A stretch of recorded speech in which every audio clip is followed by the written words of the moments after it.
You're listening to the No Labels, No Limits podcast with best-selling author Sarah Box, where you get the inside scoop on the steps action takers and decision makers take to align their purpose to their principles and achieve their goals in business and life. We focus on the mantra, no labels, no limits, no excuses. And now, without further ado, please welcome your commanding coach with plenty of chutzpah and heart, Sarah Box.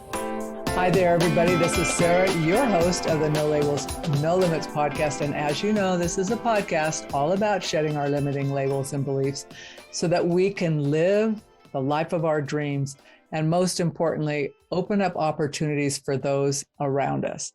This week, we are joined by Denise DeAngelo. I'm really excited to talk to Denise. When I did some research and read about her, she has some interesting things in her own journey that I'm excited to learn more about. But let me share a little bit about Denise with you before we bring her on. She loves the Enneagram, which is the focus of our conversation today, most of it, not all of it. But she's found that having that internal mapping system helps us all discover who we are at our core, and it can be life-changing. Because as we learn about the motivations that drive us to uniquely think, act, and feel the way we do, we become more aware of our greatest gifts. And it also comes with some uncomfortable truths. Amen to that. I have learned some about myself. Her company, A Place at the Table LLC, was formed out of her own journey towards self-awareness. And this is important because Denise was introduced to the Enneagram during a season of complete unrest. She had unhealthy patterns that had been working for her in her early 20s and 30s that were no longer serving her or her relationship with others. So Denise says that when she experienced the Enneagram, she felt vulnerable and exposed, which is honestly really common. Because it was as if a veil had been lifted and she actually saw the hidden parts of herself for the first time. And what she realizes today is that the Enneagram was actually an invitation for her to consider a survival tool that would help transform her life personally, professionally, and spiritually, which I totally agree with and love. But today I want to ask Denise to share more about her own journey as a 2 with a wing 1, how we can change our unhealthy habits once we know our type, and depending on time, what types we are most compatible with in marriage. And what do we do if our partner is not in our most compatible zone? So now with that, don't freak out, you guys. If your partner's not in your most compatible zone, this is not a recipe for dump your partner. I just want to tell you that now if you're starting to get nervous. With that, let's welcome our guest, Denise DeAngelo. Hey, Denise. Hi there, Sarah. It's such a privilege to be here today. I've been looking forward to this conversation, and I can't wait to see what comes out of it. Me too. Well, I trust, and I've never been led astray on this. I trust that what comes out of the conversation is exactly what someone who's listening today or on replay needs to hear. Beautiful. Yes. All you got to do is show up and shine as Denise, and it's all good. Excellent. So as our listeners know, I like to start by asking our guests a similar question, and that is whether there is something that you do every day, Denise, that keeps you living true to your own purpose and calling. Yeah, that has, I have to say, developed with time. But at this point, I would say some of the practices that I have in place are that each morning I set aside a time to center myself, which involves a few minutes of really just sitting in silence with some slow breathing and really trying to practice being present in the moment. I usually choose a word or a phrase to help me recenter if I start to think about what the day might bring or I begin to feel anxious after that. And then I read a brief devotional or passage of scripture sometimes and journal if something comes to mind. But like I said, this is not something that comes naturally to me. This is a newer practice. And I kind of, as a 2, sometimes my mind races and I'm just like already on with the day. And so I kind of have to wrestle with myself in the morning to do it. And then when I've done it, I'm like, this was such a gift. Why do I fight this? You know? Indeed. So, why do we fight those things? I don't know. Well, the practice, I always think, because I think all of us face this in one way or another. There are things that, whether it's taking time for yourself or something else, we can squeeze those out because we think we should be on to the next thing. Yes. When in fact, if we take that time, the next thing just flows. Even if it's a tough next thing, right? It's like, okay, I'm centered, I'm grounded, whatever that means. And I'm ready to go, versus like you're saying, it's ready to jump into the day. And then it's like, boom, boom, boom. But we necessarily aren't doing that from our best place. Yeah, that I would agree with that completely. Well, let's start at about you. First of all, let me ask you about the name of your business. And then we'll go back and talk about the journey that led you to start your business. Sure. So how'd you come up with A Place at the Table? That is such a great name. Yeah. So A Place at the Table is definitely not a new concept. The concept has been around for a while, and I would say is probably becoming increasingly popular in thought. But when I first started learning about the Enneagram, one of the things that I took notice of is just the way that the symbol looks. And I loved that it was a circle with all of these interconnecting lines. And, it wasn't a triangle, it wasn't a rectangle, it wasn't an oval. No one's sitting at the head. We are all equal at the table. And so, just the whole essence of that symbol really communicates equality and collaboration, and really communicates that there is no person or personality type that's more or less valuable, that there is a place at the table for all of us to be heard. And it's so empty when a table place is missing. Absolutely. Yep. Well, let's talk about your own journey, Denise. Can you share a little bit about that time in which you were introduced to the Enneagram, what that was like? Why do you call it such a place of unrest? Because I'm guessing a lot of folks will be able to relate to patterns from our 20s and 30s that no longer serve, and we're not even aware. Yeah. Absolutely. So, I guess to back up a little or a lot, I was first introduced to the Enneagram probably a good 15 years ago at a conference, and it was presented in this super fun, lighthearted way. There might have even been candy involved. And I walked away thinking that was cool and strangely accurate. But at that point, I put it on the back burner, and it wouldn't really reemerge for about another 10 years when a certified Enneagram teacher came to do a staff development day with us on our team. And maybe it was because I was totally consumed at the time with that show, Naked and Afraid. I don't know how many people are familiar with that, but I watched a few episodes of that, and it was just crazy. But I remember leaving that workshop feeling exactly that. There's just this vulnerable place, and with no tools. I didn't know where to go next. And they say you probably haven't landed on your type until it stings a little, and that it did. So during that workshop, did you discover your type at that time, or did you still have to do more kind of like poking and prodding to figure it out? I did discover my type just prior to that workshop. I thought I was a 6 based on a test that I took. And that's why I always like to encourage people to really talk with a coach, because tests are sometimes accurate, but not always accurate. And so, I really felt that I had kind of been seen for the first time, finding out these things about myself that I really hadn't looked at before. So it hit home. Good. So, but what did you do with the information? So like you said, it was a good workshop and stuff, but then you still wondered, what now? Yeah. Well, it so happened that at that point in my life, I was transitioning to middle age, and I'm coming to realize at that point that all the things, the people pleasing, the burnout, the disconnect in my marriage had pretty much come to a critical point. And although I was trying really hard to keep it together on the outside as best I could, my soul was so incredibly weary. So I think it was pretty much then that I began this journey of redemption, really, of allowing God to reveal these wounded parts of me that I hadn't even known existed. But rather than feeling shame like I did initially, I began experiencing freedom for the first time in what felt like decades, in a number of relationships, and really began to see that there were 8 different ways of interpreting the world besides my own.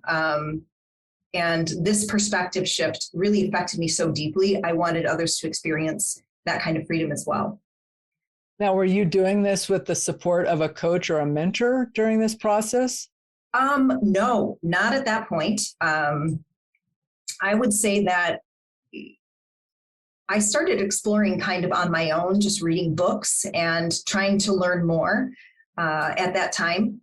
So I guess fast forward to 2020, when basically the entire world began to reevaluate life as a whole, and we could pause actually long enough to do so. That's when the nudge to maybe share the Enneagram as a tool for personal and spiritual growth became kind of an evident next step for me. So I'm wondering, Denise, you think about that, and for folks who maybe weren't introduced in a workshop setting, didn't have an opportunity to ask questions, or maybe they haven't quite hit that point where they're thinking my life's not working, but they're in that, that initial thing where you're able to just kind of plow on. You're going, this doesn't feel good, but I'll deal with it later, right? You just keep backburnering that part of you that says, pay attention, I need more. Like you were talking about your soul, right? Right. So if someone were to experience the Enneagram, but not know what to do with it, what would you suggest? And I mean, it's easy enough to say find a coach or something, but I mean, would you suggest that people read a particular book or read a little, or because that can be a lonely place, right? If they don't have the support around them. It could be a very lonely place. And I would say if it hits you, maybe in the same way that it hit myself and several others who maybe were, affected in the same way, I would say a good starting place, apart from hiring a coach, would be start with The Road Back to You by Ian Cron and Suzanne Stabile. That is a great primer to the Enneagram. And I think it really helped me narrow down my type as well. I think that's a really good starting place. There's plenty of stuff you can look up, just some basics. But if you really want to get into the inner work, I think it's really helpful to talk through that with somebody. Yep, I do too. I mean, because we see, like you said, there are 8 other ways to see the world, right? Well, there are other ways to perceive our actions that we can't see, right? I know for me, like when all of a sudden I understood that this particular choice, a word or action, or even a thought, had certain predictable fallout. And I'm saying fallout because in that case, I could know that there would be consequences either in my relationships or how I felt about myself, whatever. And having someone else help you see that is super powerful because we can't, it's how we look at the world, right? That's right. That's why they're blind spots. They are blind spots. And I remember thinking when someone said, no, that's not how I perceive it. I'm thinking, are you kidding? Tell me how you look at it. And you can appreciate it, and when someone explains it to you, but also you really want someone you trust to help you see your blind spots without shaming you or making you feel bad about them. And often a coach or someone like yourself or another person walking alongside you that you trust can do that for you. And I really like the way Ian Cron writes. It's very digestible. It is very. Yeah. So let's talk a little bit about who you typically like to work with or find yourself working with. Like when you think about who talks to you most, who reaches out to you the most? Well, because probably I have kids that are older or young adults, they have a lot of friends, and I have a tendency to work with a lot of students who are maybe ages 18 to 25. And I've really thoroughly enjoyed that because they're in this beautiful place in life where they have things ahead of them. And, there's this, I guess, this receptiveness, I want to say, to emotional health with this generation, and they want to know all about it. And so I just feel like it's a particularly great time to learn about yourself. And maybe it can help you understand moving forward, some of the decisions that you help guide some of those decisions, I guess. I agree with you. I mean, I think about being that age and some of the decisions I was making on my own for the most part. And having someone or a tool that helps me go, okay, am I making this for me, or am I doing it in reaction to an expectation or a role, right? Right. Am I in my true story or the story someone else has created for me? Right. You will need to be this when you grow up or that when you grow up. And sometimes we just dutifully follow along. Yeah. So what are the kinds of questions? So I'm thinking about that particular group, and then we'll go into relationships because I know listeners are going, no, get to the relationship stuff.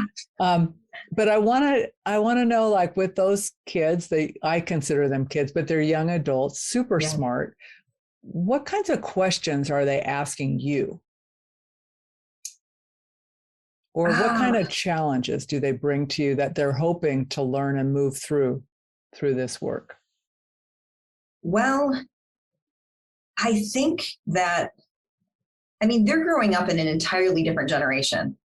So when I'm talking with them, my frame of reference is connecting and connectedness. And I just, as humans, we all need that, right? Yep. But I feel like in part, a lot of this generation, their version of connectedness is very different.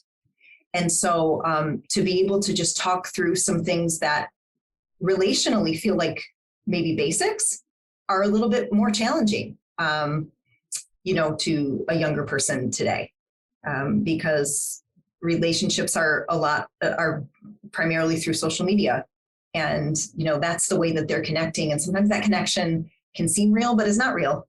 So, and it can be really shallow too. Yeah. So trouble navigating relationships is like a really, really big deal a lot of times, and a lot of anxiety. We talk about a lot of things that make them anxious.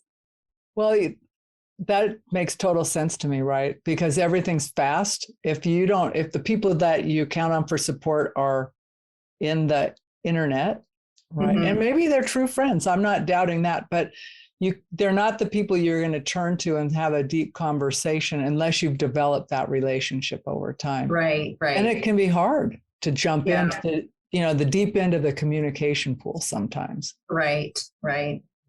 Okay, now let's I found them to be great to work with, though. They're just, I learned so much from them. Yeah. Isn't that the best when you work with people and all of a sudden you're going, oh, thank you for that? Because you learn. Yeah, they get a bad rep sometimes, and I get to see a different side of them. So that's always a gift. Yeah. I've got some teenage grandkids, and they're amazing. They're super smart, and I'm just thinking, I had to do shuttle service because my husband was sick. So I picked up and I could tell when he got in the car, he was vibrating with information. And it's 10 minutes to his house. I said, okay, Spill, you got 10 minutes. Tell me everything you need to tell me in 10 minutes, right? It was all that 10 minutes plus another 10 until his mom drove in after work and parked. I says, I'm booting you. You get out of the car. I'm going home to cook dinner. And he goes, okay, tell Grandpa I'll follow up. Right. But it was like that's that. What grandparenting is all about, right? Oh, but the stuff he was talking about was so important and so smart, I guess, and it was just great. I felt like what a gift that I got to be a shuttle service. Yes. And isn't the car sometimes the greatest place to have those conversations? It is. Right. I just turn everything down. Right. Bring him a soda. Like he likes his diet root beer. So anyway, let's talk about what the listeners are waiting on. Talk to us about relationships, how we can know what are our best matches, and what the heck if we're not in a relationship with our best type match. And I'm going to let you lead from where you want to, Denise, because I know you know this in a way that's better than I could ask you. Well, first of all, I know that there's a lot of information that you can find out there concerning what is a compatible type combination versus what is not. And I would have to say it's rubbish. When we are self-aware and when we're in a healthy place, I don't care what type you are, you're going to make a great match with somebody else that's also in a healthy place. And so I think that as couples, it's really, really important for us to do our own inner work, not to try to change the other person, which can be really tempting sometimes. I know we're all really guilty of that, but really just to pay attention to what's going on in ourselves. And if we can show up in our best way, then we are going to be healthy for each other. And it really doesn't matter what the type. Yeah, I had read some of the rubbish stuff and I'm thinking, my husband and I are definitely not compatible. And yet here 21 years later, I'm thinking, well, I wouldn't have anybody else. Yeah. I totally get him. But having learned the Enneagram, I also can see where I can, even though we have the same type, we have different temperaments. Yes. And so like, I now know those things that I do that kind of tweaks him quick. And it's all I've done is work on me, right? But I've noticed a shift because I'm no longer like thoughtlessly tweaking somebody and just can go, Sarah, if you're just doing that to protect yourself or make a point, what is your goal here? Right. But knowing me helped that, right? Yes. But there are some partnerships that might seem more foreign to one another, let's say, right? Uh-huh. At the beginning, right? You might be going, okay, I get that there are different perspectives of seeing the world, but honestly, I don't get that perspective. Right. So can you give us a couple of examples of where those places are where people might be scratching their head and going, what? Well, I can give you an example from life experience. How about that? Let's do that. So I lead with the type 2 and my husband leads with the type 5. And we are about as opposite as you can get. So yeah, that has been a challenge. Sometimes I wonder, like, how did we even connect in the first place? But I sometimes do think that we seek out what we need from somebody else. And we do, if we're healthy, can balance each other out in really good ways. And so I think that over the years, we've been really trying to, to find ways that is true. So describe yourself as a type 2. So a listener, I mean, right now, those are just numbers to someone listening. Yes, correct. And right. then let's talk about the type 2 versus the type 5 or not versus like against, but contrasting. Sure. Okay. So myself as a type 2, we are sometimes considered the helper, the supportive advisor, the befriender. That's actually a word that Beatrice Chestnut has come up with. I love it. If you ever get a chance to read any of her books, she is a fantastic author, and I go to her resources frequently. I love that though, befriender, because I don't always like to be referred to as a helper. But anyhow, I guess to describe a type 2 in a nutshell, they have a tendency to be generous at first glance, demonstrative, loving, hospitable. But then we all have some kind of behaviors that motivate us to be that way because, there are other numbers that also display those characteristics. So for the type 2, we have kind of a fear of being rejected or feeling unwanted or unneeded. We like to be needed. Our desire is to be loved and wanted and appreciated really just for who we are and not for what we do for other people. And then we have a weakness that has a tendency to be pride. How does that show up? Yeah, that shows up in that I am Superwoman and I have all of the resources that you need emotionally, physically, all of these things. And I really don't need much from you. I got it, And of course, that's not true at all. So it is a very different kind of pride than maybe what you would generally think. but it is indeed pride. It's kind of indispensable feeling. Okay, now talk a little bit about the 5, and I'll come. I can see why your husband would like you, because I'm a 5, right? I totally get that. So, but let's talk about your husband rather than Sure. me. I'm interested. Yeah. Okay. So as you know, the type 5 is known often as the investigative thinker, and they have a tendency toward being quite analytical, innovative, curious, objective. Knowledge is power to them. They tend to be observers and independent thinkers, and really great problem solvers. Probably their core fear is having unwanted obligations placed on them, a fear of maybe being useless. Their desire, how they like to be seen, to the world, is to be capable and competent. Their weakness tends to be avarice, which is a kind of hoarding of resources, mostly inner resources, maybe in fear that those resources will be depleted. Absolutely, right on the mark. Yeah. So from my perspective, what would you add? Yeah.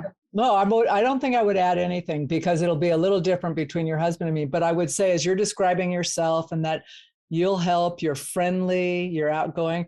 For a 5, that means I don't have to stress about that, right? Yes.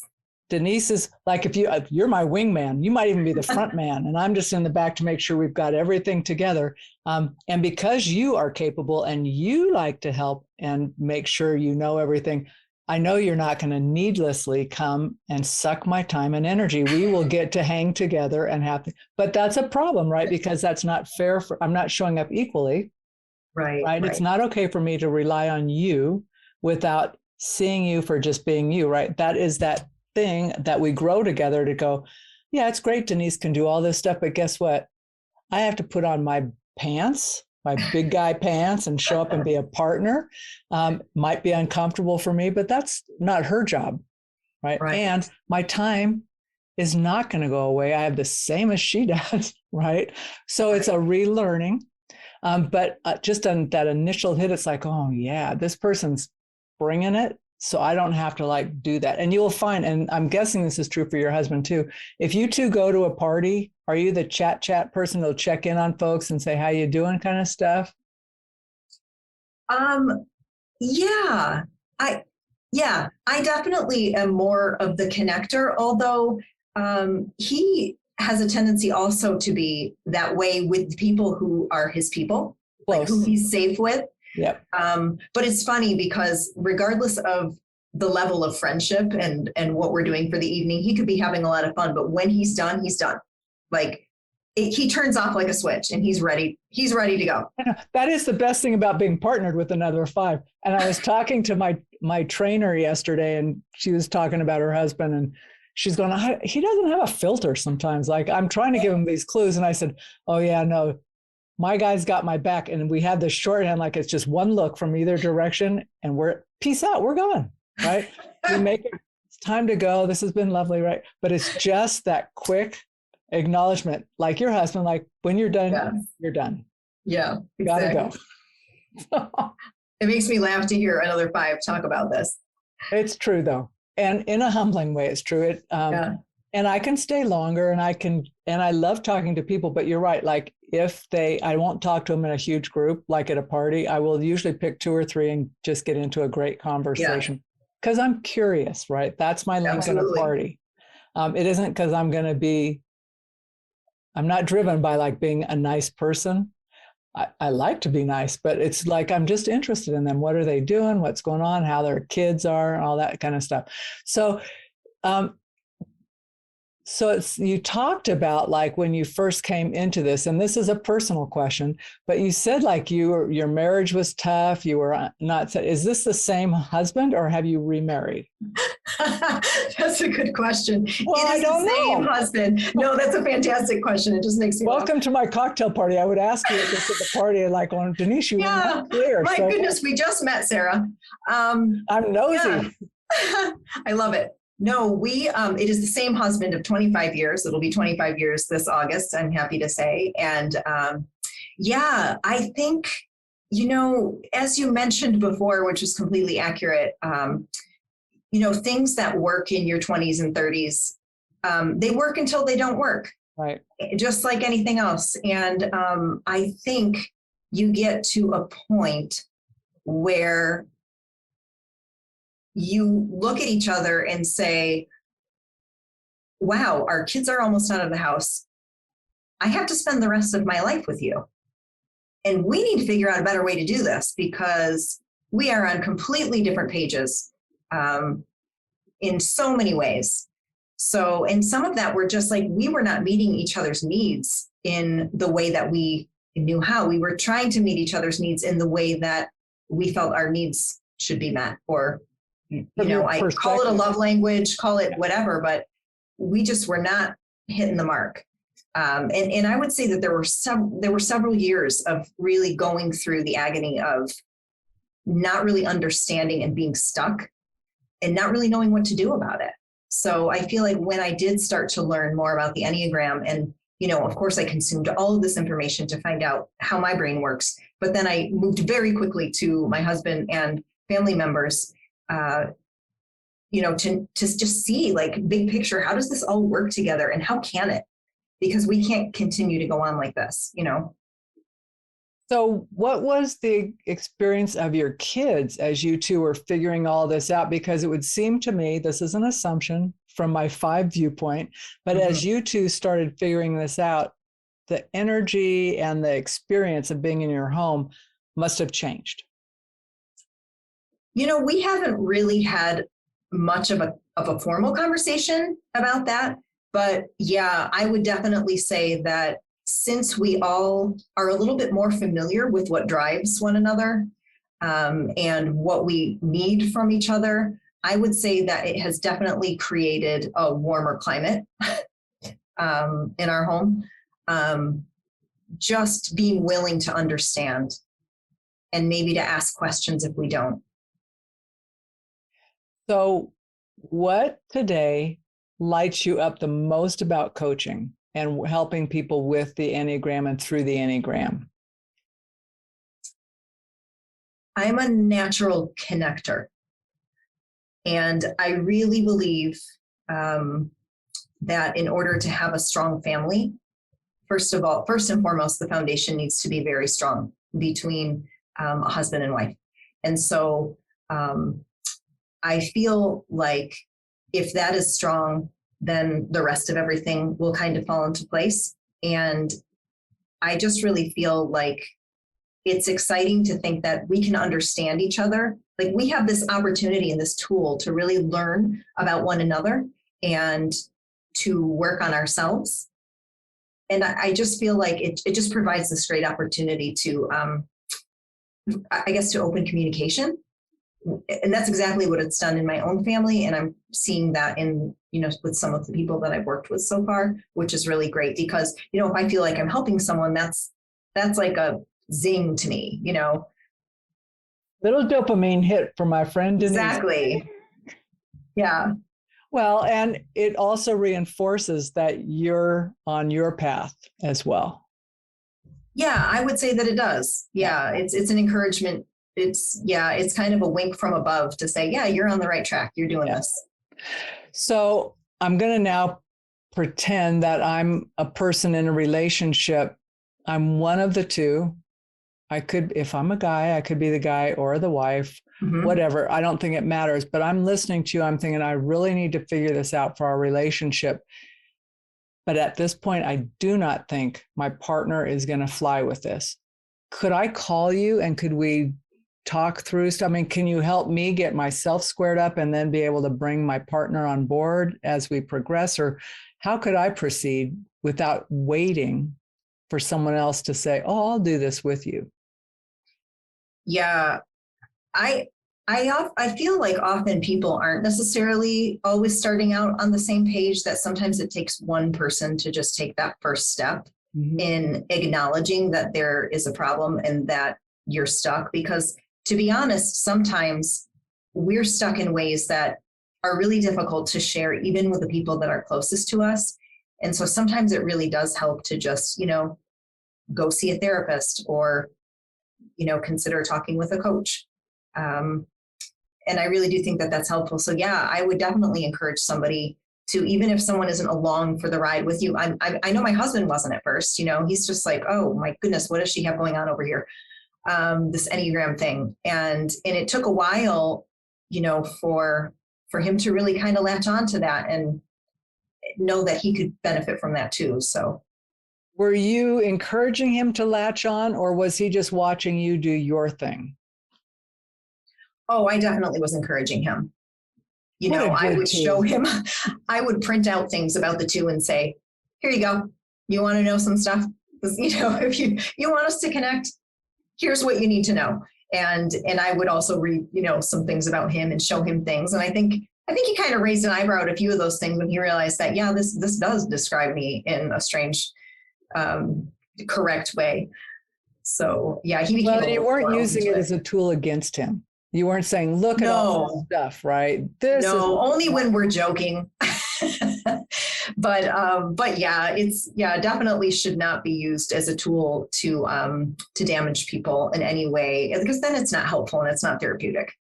No, and then you will need another therapist, right? Then you will, absolutely. I mean, that's harmful to do that, to intentionally blame somebody or shame somebody. Right. So, yeah. Okay, so you have a business. You also do typing interviews. You have a coaching package.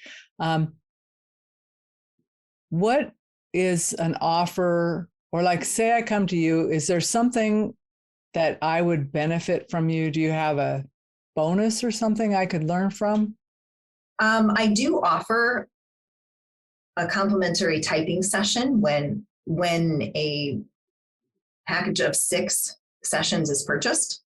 I do like to offer that because I feel like it's a really important place to start. We can all start with a test, but then I like to really get into talking with someone to be sure that they feel comfortable with, a number that they were ascribed.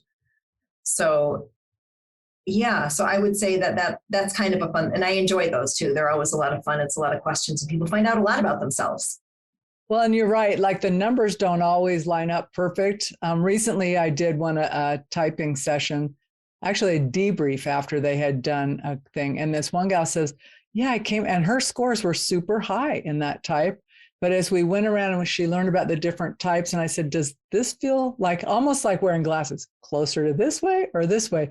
But at the end of it, she goes, oh, my motivations, I can see my outward action might look like that, but my motivations are really this other number, right? Yes. And so she really was able to wind it tight because she understood more.